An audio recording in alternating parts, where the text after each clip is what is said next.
Hello students, हम लोग discuss कर रहे थे क्लासिफिकेशन ऑफ टेरिडोफाइट्स। तो टेरिडोफाइटा के बताया था मैंने कि लास्ट लेक्चर में कि टेरिडोफाइट्स को 4 क्लासेज में बांटे गए हैं। एक है सिलोप्सिडा, दूसरा बताया था एस्फिनोप्सिडा, सिलोप्सिडा के बाद से है लाइकोप्सिडा। इन 2 क्लास का मैंने डिस्कशन कर दिया था। अब एक थर्ड क्लास है जिसका नाम है एस्फिनोप्सिडा और टेरोप्सिडा। पहले एस्फिनोप्सिडा का डिस्कशन करते हैं। थर्ड है एस्फिनोप्सिडा और जो फोर्थ क्लास है वो है टेरोप्सिडा। ठीक है, 2 क्लास का डिस्कशन मैंने कर दिया था। आइए थर्ड क्लास का डिस्कशन करते हैं, एस्फिनोप्सिडा। एस्फिनोप्सिडा के क्या क्या कैरेक्टर है ये देखते हैं। एक्चुअल में एस्फिनोप्सिडा को हम हॉर्स टेल मॉस भी बोलते हैं, क्योंकि इनके एक मेंबर है जिसका नाम है इक्विसिटम। एस्फिनोप्सिडा को बोलते हैं हम हॉर्स टेल मॉस, क्योंकि इसका एक मेंबर है इक्विसिटम जो देखने में घोड़े के पूंछ की तरह दिखता है, इसलिए इसको हॉर्स टेल मॉस बोलते भी हैं। थोड़ी फनी नाम है। रीजन है, इसमें एक एस्ट्रोबिल होता है, इस तरह से टिप पे होता है और ये नीचे यहाँ पे आकर के, और इसके बीच बीच में यहाँ पे छोटे छोटे हेयर लाइक स्ट्रक्चर लगे रहते हैं। ये कई सारे इसके, और भी नीचे लंबा होता है ये।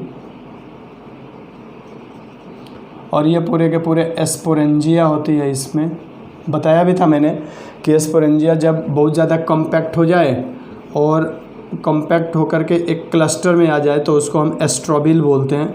ये पूरा का पूरा एस्ट्रोबिल है। इसके अंदर जितने मैं सर्कल बना रहा हूँ ये सब एस्पोरेंजियम है। मैच्योर होने पे रप्चर होगा और ये बाहर निकलेंगे, तो इसको हम एस्ट्रोबिल बोलते हैं। इसलिए हॉर्स टेल देखने में घोड़े के पूंछ की तरह दिखता है। यहाँ से बहुत सारे इसके हेयर्स निकले होते हैं। हेयर्स ना को लीव्स निकली होती है, इसलिए हॉर्स टेल मॉस बोलते हैं इसको। हाँ, plant body differentiated into true root system and leaves. Plant body differentiated into true roots, stems and leaves. Roots, stems and leaves. इसकी लीव्स जो होती है वो फोटोसिंथेसिस होती है, ट्रोफोफिल्स होते हैं। अच्छा, जहाँ दूसरी चीज़ जो रूट्स जो होता है, प्राइमरी रूट होगा that are replaced by adventitious root. Stem जो होता है इसका वो सॉलिड, हार्ड, इरेक्ट और नॉन वुडी होता है। ये स्टेम है। स्टेम जो होता है इसमें नोड्यूल, देखने में जैसे डाइकोट स्टेम होता है, मोनोकोट स्टेम होता है, उसमें नोड्स होते हैं, उसी तरह इसमें नोड्यूल होता है, नोड्स होते हैं। और इसी नोड्यूल से या नोड्स से इसकी लीव्स इस तरह से निकली होती है। इसकी लीव्स भी इस तरह से निकली होती है कि देखने में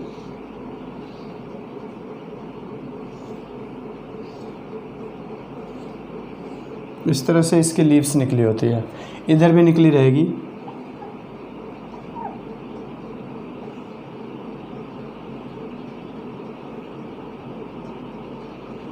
इस तरह से इधर भी निकली होती है। ठीक है, तो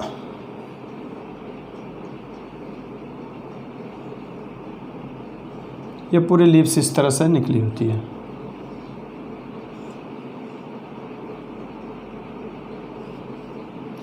हर नोड से निकली होती है स्टेम, लीव्स इसकी। तो इस तरह से जो स्टेम होता है इसका वो नोड्यूल होता है। या लीव्स जो होती है वो फोटोसिंथेटिक लीव्स होती है। इसके कुछ स्टेम, सम स्टेम्स बिकम अंडरग्राउंड। इसके स्टेम क्या हो जाते हैं?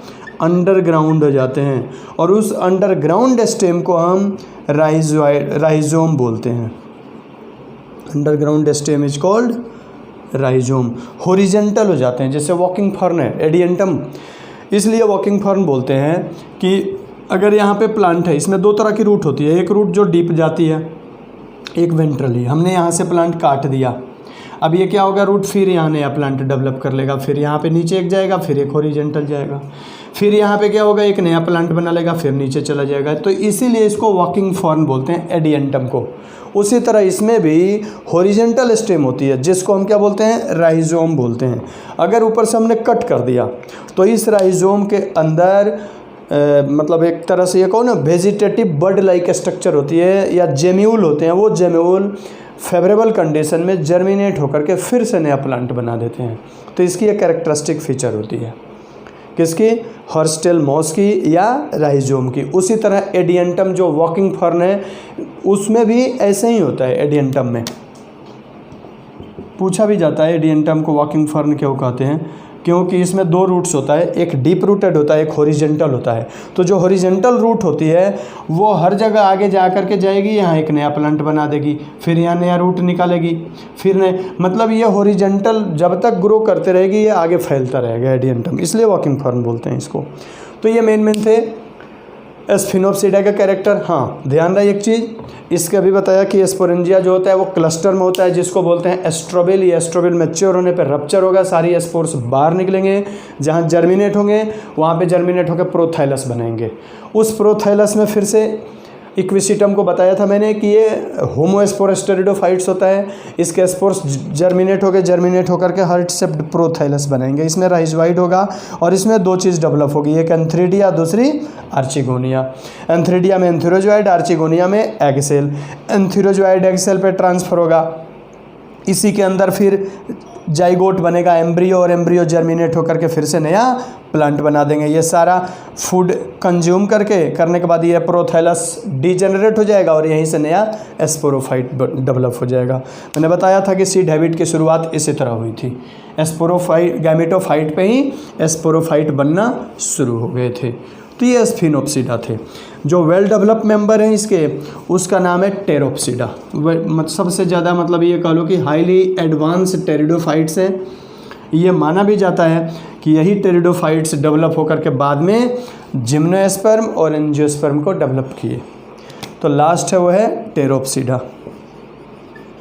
टेरोप्सिडा ये कह लो मोस्ट एडवांस्ड टेरिडोफाइट्स, ये सबसे हाईली एडवांस्ड टेरिडोफाइट्स होते हैं, मोस्ट एडवांस्ड टेरिडोफाइट्स। ठीक है। प्लांट बॉडी वेल डिस्टिंक्ट होती है रूट स्टेम लीव्स में। हाँ, इसकी खासियत एक होती है, रूट हाईली डेवलप होता है, stem solid hard erect non woody होगा। इसकी जो लीव्स होती है उसमें एक खासियत होती है, दो तरह की लीव्स होती है। एक तो लीव्स ऐसे होती है कि जैसे उसको सर्सिनेट पिक्सिस भी बोलते हैं। इसकी लीव्स रूट स्टेम में कोई खास डिस्टिंग्विश नहीं होता है, इतना याद रखिएगा। थोड़ी सी लीव्स एडवांस टाइप की होती है। इसकी लीव्स जो होती है वो सर्सिनेट पिक्सिस में ये होता है कि इस तरह से लीव्स होती है। शुरू में लगता है कि घड़ी के मतलब जो स्प्रिंग लाइक होती है ये, बाद में ये लीव्स ये अंदर की ओर होती है। मैंने बाहर की ओर बना दिया, ये अंदर की ओर होती है, इस तरह से होती है ये। बाद में यही लीव्स ओपन होकर के स्ट्रेट हो जाती। मैं अभी उसकी भी डायग्राम बना देता हूँ। ये सर्सिनेट पिक्सिस इसको बोलते हैं।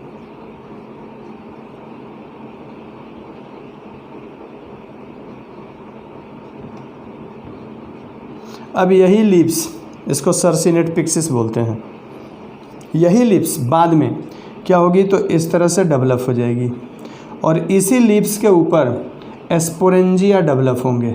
अच्छा एक चीज़, इसकी लीव्स मल्टी वेन्ड होती है, इसकी लीव्स यूनिवेन होती है। यूनिवेन का मतलब एक प्रिंसिपल वेन होगा, लीव्स में एक वेन होगा और वो प्रिंसिपल वेन होगा। इसकी क्या होगी, मल्टी लीव्ड होगी, यानी कि कई सारे प्रिंसिपल वेन होंगे इसमें। इस तरह से लीव्स होती है इसकी, जैसे डाइकॉट मतलब एंजियोस्पर्मिक लीव्स होती है उस तरह से इसकी लीव्स हो जाती है। और इसी की लीव्स में, इसी में ऊपर स्पोरेंजिया भी डेवलप हो जाते हैं, मल्टी लीव्ड होती है इसकी लीव्स। मतलब बाकी टेरिडोफाइट्स से इसकी लीव्स एडवांस टाइप की होती है। इसके लीव्स के ऊपर छोटे छोटे हेयर लाइक स्ट्रक्चर होते हैं जिसको रिमेंटा बोलते हैं। कई बार पूछा जाता है ये क्वेश्चन, व्हाट इज़ रिमेंटा। ये करते क्या है कि एक्सेसिव ब्राइट लाइट को रिफ्लेक्ट करने का काम करते हैं और लीव्स को एक्सेसिव हीट और कोल्ड से बचाने का काम करते हैं। इसको बोलते हैं रिमेंटा। रिमेंटा हेयर लाइक स्ट्रक्चर होता है लीव्स के ऊपर जिसको हम बोलते हैं रिमेंटा। तो ये रिमेंटा इसमें पाया जाता है जो इसको हीट कोल्ड से बचाने का काम करता है। पूरी सरफेस पे होता है। जैसे आप देखना उसमें पंपकिन कद्दू के पत्ते को देखो तो उसमें छोटे छोटे हेयर लाइक स्ट्रक्चर निकले रहते हैं, उसको ट्राइकोम बोलते हैं। स्टेम पे और लीव्स पे होते हैं तो उसको क्या बोलते हैं, ट्राइकोम बोलते हैं। मल्टी सेलुलर स्टेम हेयर या लीफ हेयर होता है उसको ट्राइकोम। पंपकिन में ही नहीं, कई ऐसे प्लांट हैं जिनके लीव्स पे मिलते हैं ये ट्राइकोम, छोटे छोटे हेयर लाइक होते हैं, चुभते भी हैं हाथ में। वो भिंडी में देख लेना, भिंडी के भी पत्ते में होते हैं। अगर घर पे आपके लॉन में भिंडी उगाई जा रहे हो तो उसके स्टेम में देखना छोटे छोटे हेयर लाइक स्ट्रक्चर होते हैं। अगर वो चुभ जाए तो खुजली करने लगते हैं। रीजन उनमें एक तरह का लेटेक्स होता है या ये कह लो कि केमिकल्स होते हैं, वो केमिकल इचिंग करना शुरू कर देते हैं। तो इसके भी रिमेंटा यही करते हैं। एक तो जानवरों को खाने से बचाते हैं कि कोई जानवर ना खाए, चुभेगा उसको। दूसरा ये करते हैं कि इसको एक्सेसिव हीट और कोल्ड से बचाने का काम करते हैं। तो ये इनकी खासियत होती है इसके लीव्स की। इनमें रिप्रोडक्शन हाईली एडवांस इनमें भी होता है, यानी यूगेमस टाइप का होता है। जो मेल गेमेट्स होगा एंथीरोजॉइड वो ट्रांसफ़र होगा एक के ऊपर खुद, यानी कि जॉइडियोगेमी होगा। फर्टिलाइजेशन होगा, फर्टिलाइजेशन के बाद इसमें भी वही बनेगा जाइगोट, जाइगोट से एम्ब्रियो, एम्ब्रियो से नया प्लांट बनेगा। तो ये हाईली एडवांस टेरिडोफाइट हैं टेरोप्सिडा। मोस्ट ऑफ द टेरिडो मतलब मोस्टली फर्न्स इसमें आते हैं। जितने फर्न्स हैं वो सारे के सारे इसके मेंबर्स होते हैं टेरोप्सिडा के। यही है। हालांकि बस इसमें मेन तो है इसका जनरल कैरेक्टर और लाइफ साइकिल, वो तो आप अच्छे से पढ़ लेना। ये नीट में पूछा जा सकता है क्वेश्चन, अदरवाइज आपके स्कूल एग्जाम में या जनरली ये आते नहीं है। क्लासिफिकेशन चारों के चारों क्लास मैंने नॉलेज के लिए बता दिया, आपको याद रख सकते हैं। बहुत ज़्यादा कंपलसरी नहीं है इसको, चारों क्लास की एक एक कैरेक्टर को याद रखना। जनरल कैरेक्टर हाँ एक एक जनरल कैरेक्टर आपको याद होने चाहिए और लाइफ साइकिल अच्छे से याद होनी चाहिए। ये यहाँ टेरिडोफाइटा का क्लासिफिकेशन कंप्लीट हुआ। इसके कुछ इकोनॉमिक इम्पोर्टेंस है। कुछ क्या कई सारे प्लांट हैं जो टेरिडोफाइट्स के जो हमारे लिए मेडिसिनल हैं, कुछ एंटीसेप्टिक नेचर के होते हैं। कई ऐसे प्लांट हैं टेरिडोफाइट्स के। होम्योपैथिक मेडिसिन सबसे ज़्यादा टेरिडोफाइट्स से बनाई जाती है। किससे क्या बनाई जाती है उसको नेक्स्ट लेक्चर में फिर से अपलोड करते हैं। ओके।